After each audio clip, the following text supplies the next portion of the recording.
मैं सूरज, मैं कान्हा और मैं सोनू और मैं अजय। अनमोल और ऋषि दोनों एक साथ। भाभी जी, आपके चारों बड़े देवर तो बड़े बोरिंग हैं। अब आप मिलिए अपने दो छोटे और नटखट अनमोल और ऋषि से। ससुराल में अपने 6 देवरों से मिलने के बाद। हे भगवान, ये क्या हो गया? भाभियां तो दो देवरों से परेशान हो जाती हैं। यहाँ तो मेरे 6 देवर हैं। अब मैं यहाँ कैसे रहूंगी? अब बहू, अब तुम अपने कमरे में जाकर आराम कर लो। बाकी बातें और काम कल सुबह होंगे। निर्मल ज्योति को अपने कमरे में ले जाता है। कमरे में जाकर ज्योति देखती है बेड पर रखा हुआ कंबल। ठंड से परेशान ज्योति तुरंत बेड पर लेटकर कंबल ओढ़ लेती है। निर्मल उसके बगल में बैठ जाता है। ज्योति, तुम मेरे भाइयों को देखकर परेशान क्यों हो गई थी? वो तुम्हें पसंद नहीं आए क्या? मैं क्या ही कहूँ, आपने पहले क्यों नहीं बताया कि आपके 6 भाई हैं? तुम जानती तो हो कि सब कुछ कितनी जल्दी हुआ। तुम्हें कुछ भी बताने का मौका ही नहीं मिला, और जानकर तुम करती भी क्या? हाँ, सही बात है। मैं क्या ही करती। ठीक है, अब सो जाओ, बाकी बातें कल कर लेंगे।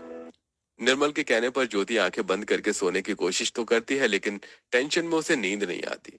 अब मैं क्या ही करूंगी? कैसे बचाऊंगी खुद को अपने इन 6 देवरों से? अब सुबह ज्योति जब सोकर उठती है तब उसका पति, सभी देवर, सास ससुर हॉल में बैठे उसका इंतजार कर रहे होते हैं।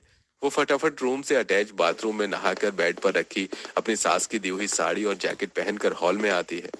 बहू, रात में अच्छे से तो नींद आई ना? क्या मम्मी, आप भी कैसी बातें करती हो? भाभी को नींद कैसे आ सकती है? बदमाश भाभी के आते ही शुरू हो गया। अरे मम्मी, मेरे कहने का मतलब है कि नए घर में पहली बार में हर किसी को नींद नहीं आती ना।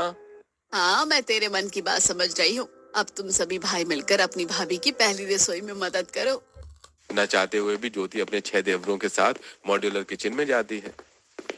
भाभी जी, ये है इस बंगलो का छोटा सा प्यारा सा किचन। बताइए, हम आपकी क्या मदद करें?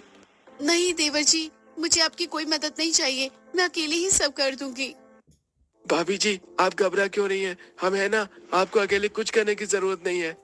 नहीं नहीं देवर जी, आप सब जाओ यहाँ से, नहीं तो मैं शोर मचा दूंगी। भाभी को क्या हुआ? बड़ी अजीब है।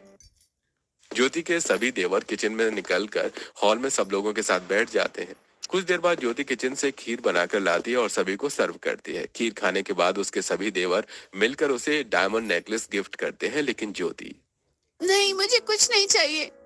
क्या हुआ बहू, तुम अपने देवरों से इतना घबरा क्यों रही हो? कुछ नहीं पापा जी। इतना बोलकर ज्योति अपने कमरे में चली जाती है। अपने देवरों के बारे में जो सुना और देख रखा था, उसकी वजह से वो अपने देवरों को अपने करीब नहीं आने दे रही थी। इसी तरह कई दिन बीत जाते हैं। एक दिन वो किचन में खाना बना रही थी, तभी उसे चक्कर आ जाता है और वो फर्श पर गिर पड़ती है।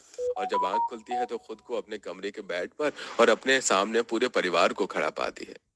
देखा भाभी जी, अकेले ही घर का सारा काम करने और हमारी मदद न लेने का नतीजा। हो गई ना आप बीमार?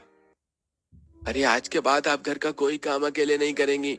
आपके सभी देवर मिलकर आपकी मदद करेंगे। बहू, तुम गलत मत समझो। मेरे बेटे तुम्हें भाभी नहीं, भाभी माँ मानते हैं।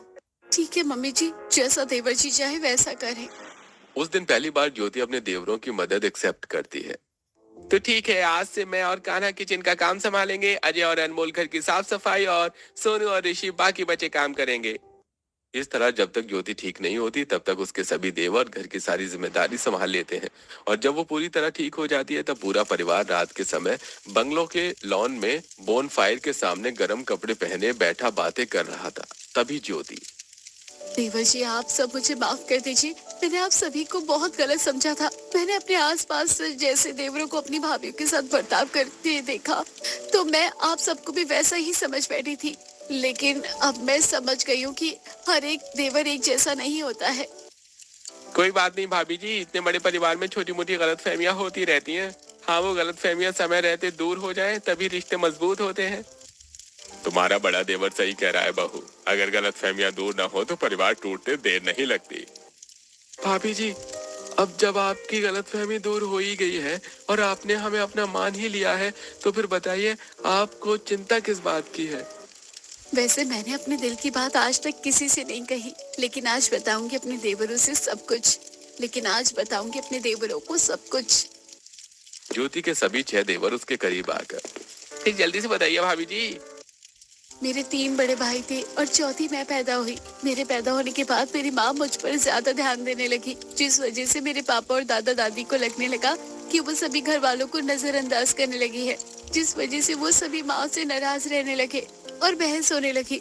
एक दिन वो बहस इतनी बड़ी कि मेरी माँ सबको छोड़कर नानी के घर चली गई और फिर आज तक वापस नहीं लौटी।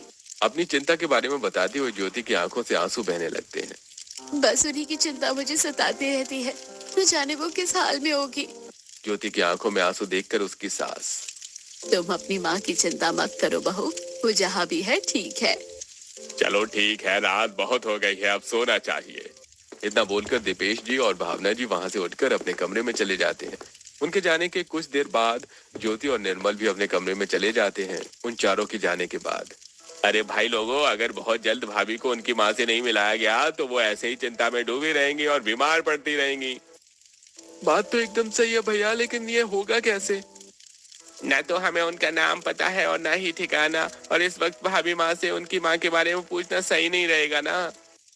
अरे भाभी से नहीं पूछ सकते तो क्या हुआ, छोटे उनके पापा से तो कुछ पूछ ही सकते हैं ना। ये तो मैंने सोचा ही नहीं भैया, तब तो कल ही भाभी के मायके जाना होगा। अपनी भाभी की चिंता दूर करने की प्लानिंग करने के बाद सभी भाई वहां से उठकर अपने अपने कमरे में चले जाते हैं और अगली सुबह वो सभी अपनी अपनी कार से ज्योति के घर पहुंचकर उसके घर के सामने एक लाइन से अपनी अपनी कार पार्क करके घर के अंदर हॉल में जाते हैं, जहां ज्योति के सभी घर वाले गर्म कपड़े पहने सोफे पर बैठे चाय पी रहे थे। ज्योति के देवरों को देखकर, अरे तुम लोग कौन हो और यहाँ इस वक्त क्या कर रहे हो? हम आपकी पोती के देवर हैं दादाजी। अरे हो गए तुम मेरी पोती के देवर, लेकिन तुम यहाँ क्या लेने आए हो? यहाँ ना अब उसके लिए कोई जगह है और ना ही उसके ससुराल वालों के लिए। हम यहाँ कुछ लेने नहीं बल्कि कुछ पूछने आए हैं। अरे क्या पूछना है, जल्दी पूछो और दफा हो जाओ यहाँ से। हम अपनी भाभी की माँ के बारे में जानना चाहते हैं, आप उनके बारे में बता दीजिए, उनका नाम क्या है और वो इस समय कहाँ रहती हैं, बस उसके बाद हम यहाँ से चले जाएंगे।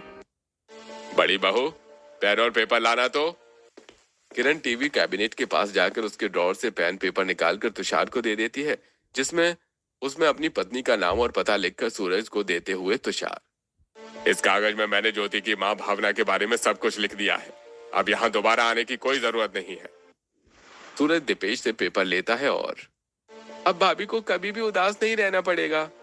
वो सभी वहां से चले जाते हैं। उसी शाम अपने घर के हॉल में सोफे पर जैकेट पहने बैठी ज्योति, आज मेरे सभी देवर न जाने कहाँ चले गए, सुबह से दिखे नहीं। वो सोच ही रही थी कि तभी हॉल की लाइट बंद होती है। इस लाइट को भी अभी ही जाना था। बोलती हुई ज्योति टीवी कैबिनेट के ड्रॉर से मोमबत्ती निकाल कर ले आती है और सोफे के बगल में रखे टेबल पर रखकर सोफे पर बैठ जाती है। तभी दरवाजे पर ज्योति को अपने सभी देवर खड़े दिखाई देते हैं। उनके पास जाकर ज्योति, देवर जी, आप सब बिना बताए सुबह से कहाँ चले गए थे? मैं कितना परेशान थी, आप सबको पता भी है। भाभी जी, हम आपके लिए एक सरप्राइज लेने गए थे। कैसा सरप्राइज देवर जी? तभी लाइट आ जाती है। अरे वाह, बिल्कुल सही समय पर आई है लाइट। भाभी जी, आप अपनी आंखें बंद करो